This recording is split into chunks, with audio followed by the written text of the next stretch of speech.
A few weeks ago, 10 little water saviors took on an enormous challenge. And now we're nearing the end of this wonderful journey. Watch this final segment of the Sunlight Living Challenge and vote for your favorite idea. My idea is about a magical bucket. I have written till where will hot water come, till where will cold water come, till where will the soaking water come. The water is full up to the brim, and if we put a hand or a mug inside it, all the water Gets down displaced, also. yeah. So my magical bucket will save 20%. That's a brilliant idea. How did you get this idea, boss?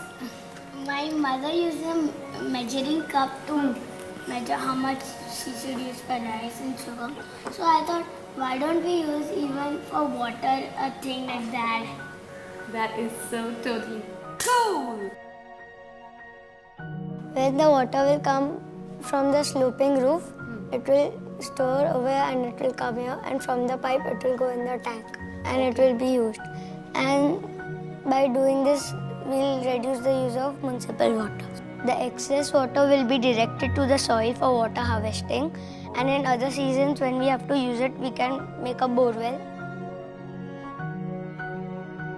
Hey Yashas, you're so tiny. What is your big idea? To convert every car into a water tanker.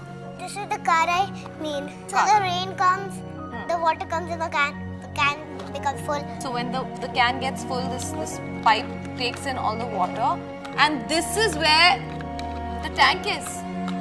This brilliant innovation which I can totally see happening.